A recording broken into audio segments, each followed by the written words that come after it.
Yes, in the continuation video, we will go for problem number 23.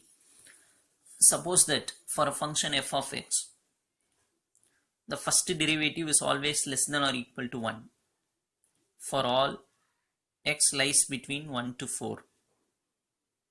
I repeat, suppose for a function f of x, if the first derivative is less than or equal to 1 for all x lies between 1 to 4, show that f of 4 minus f of 1 is less than or equal to 3. So this is what we need to prove. What is given? First derivative is always less than or equal to 1. What in this interval? So the interval is taken as 1, 4. So a, b is 1, 4. By seeing this itself, I can say that the function is differentiable because first derivative value is always less than or equal to 1, which means first derivative value exists. Therefore, the function is differentiable. If it is differentiable only, first derivative will exist.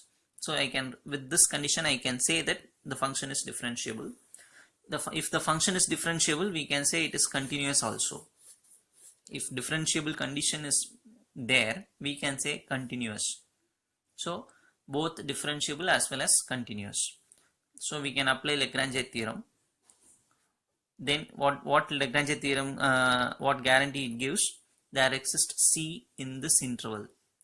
Between 1, 4, we can able to find C such that C satisfies this condition. F dash of C equal to f of b minus f of a by b minus a. F of b means b is 4, so f of 4, a is 1, f of 1, b minus a means 4 minus 1, 3. Since it is given the first derivative is always less than or equal to 1 when x lies in this interval, definitely C lies in this interval only. So if I replace x by C, that is also less than or equal to 1. Try to understand. C lies in this interval. So I can substitute C if in place of x, if I put C, that value is also less than or equal to 1. What is f dash of C? See the first equation and substitute that here and put less than or equal to 1. Cross multiplying, you will get this result that we needed to prove. F of 4 minus f of 1 is less than or equal to 3. Same Lagrange theorem concept, nothing different here, right? Next sum, problem number 24. Problem number 24. Does there exist a differentiable function f of x such that f of 0 equal to minus 1, f of 2 equal to 4 and f dash of x is less than or equal to 2 for all x?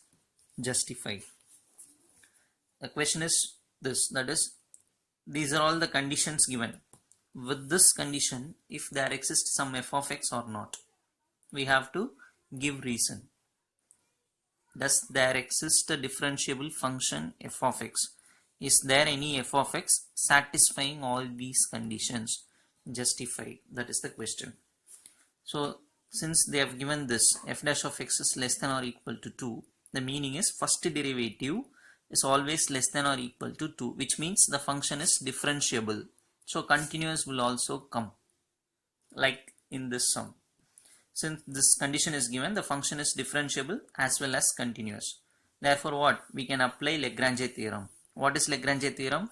There exists C in the interval. See, from this I can easily get the interval because one is 0, other one is 2. So the interval is 0, 2.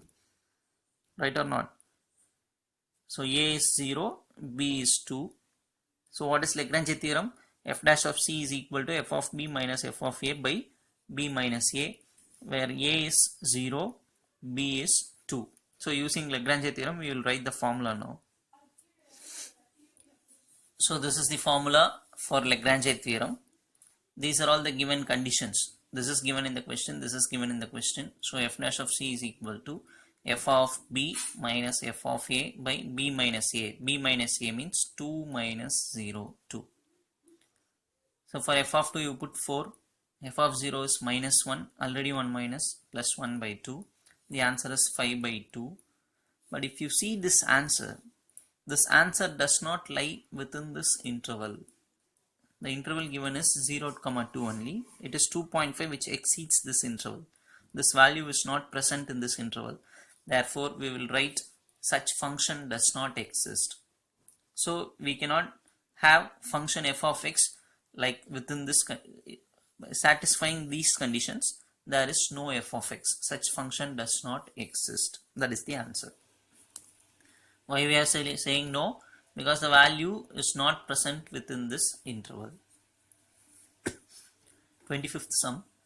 Show that there lies a point on the curve f of x equal to this, where the interval is minus 3 to 0, where the tangent drawn is parallel to the x-axis.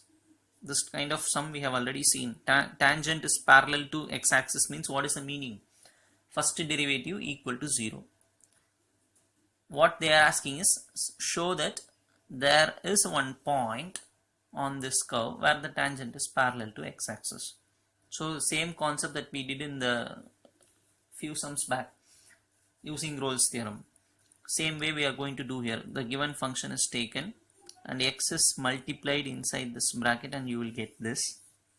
Differentiate it one time using, since e power minus pi by 2 is constant, you keep the constant as it is. Differentiate x square becomes 2x.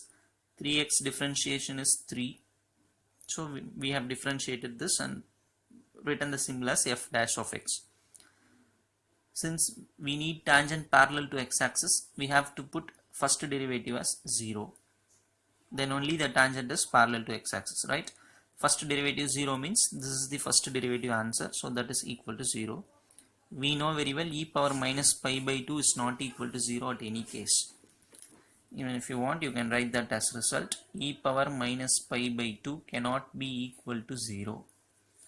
Therefore, this should be 0. So we are taking that as 0 and finding out x value, minus 3 by 2. So if you see minus 3 by 2 is lying within this interval or not, minus 3 to 0. Definitely, if I cancel this, minus 1.5 will come. Minus 1.5 will definitely present between this, right? Between these two numbers, minus 1.5 will be there. So now we will say that, so therefore at this point, that is at x is equal to minus 3 by 2, the tangent is parallel to x-axis. That is the meaning. Passing on to the next problem. Problem number 26. Using mean value theorem, prove that if a is positive and b is positive, prove this result.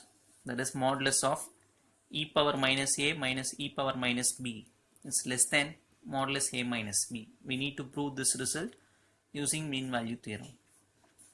So by simply seeing this, we are defining the function by ourselves, a function f of x equal to e power minus x. By just simply seeing these two, we are defining the function by ourselves, f of x equal to e power minus x.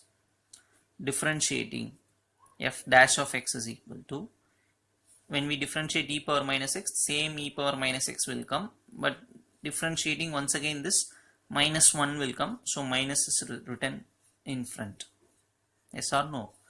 That is why I am telling basic formulas first you should thorough with. Then these are all will become very simple to you, otherwise complicated, right? So whenever a formula is given, try to read it then and there. So f dash of x is minus e power minus x, differentiating.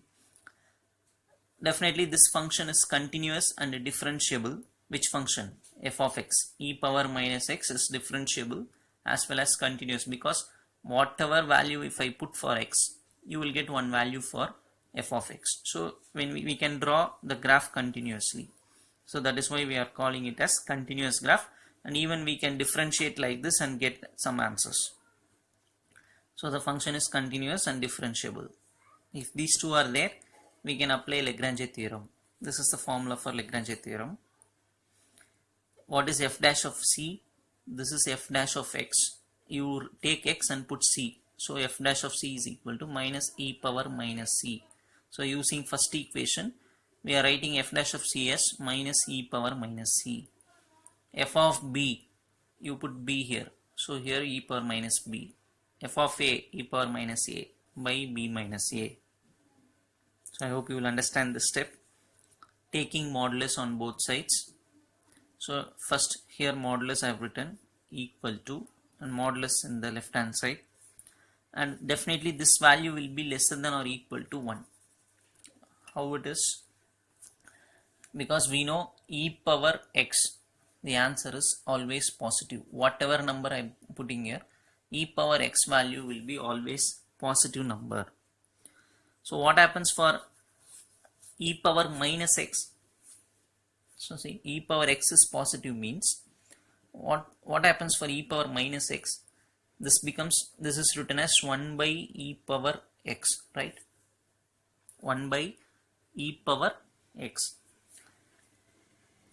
So 1 by positive number. 1 by positive number. 1 by positive number means if I put 1 by some 1, the answer will be 1. 1 by 2, the answer will be 0.5. 1 by 3, the answer will become 0.3, like that. 1 by 4, 0.25. So whatever values if I use, the net result will be lesser than or equal to 1, because only decimal answer I am going to have. Try to understand.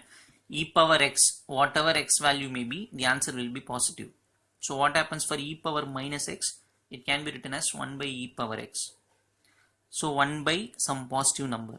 Positive number, if 1 by any positive number, the answer will be in decimals, which is lesser than 1. That is, this minus, when we take modulus, it will become plus, right? So this value will be always lesser than or equal to 1. That we observe from this. So these two are equal, and this value will be lesser than or equal to 1. Therefore, since these two are equal, this value is also lesser than or equal to 1. Here I have splitted the modulus for numerator and denominator separately and interchanged the numbers. It is done because modulus means even if it is minus, it can be taken as plus. So we can interchange the terms, no problem. Even minus comes, it will become plus. So I have interchanged the terms in numerator as well as in the denominator. Since these two are equal and this is lesser than or equal to 1, this is also lesser than or equal to 1. Cross multiplying, we will get this result. That is, modulus of e power minus a minus e power minus b is lesser than modulus of a minus b, less than or equal to. Hope you will understand this. All these problems are very important sums. Immediately try to learn all these things after writing everything in your classwork. Classwork is the important thing that you should maintain. Without omitting a single problem, whatever PDF I have sent you, everything should have been written neatly in your classwork with the questions in black pen and answers in blue pen as usual, and drawing lines after each and every problem. So daily a half an hour you just spend for writing practice. Just hardly 6 to 7 problems only we are solving every day. So if you spend half an hour to write and practice all those 6 and 7 sums, you may ask, sir, is it possible to write 6 and 7 sums in half an hour? Yes, it is possible if you listen the video classes properly. If not, it is not possible. So listen first the video class clearly, then you spend half an hour time to write and practice all the sums apart from writing the classwork. If you do so, even though we are having recorded classes only, still you can get a very good marks in your examination. Thank you, children.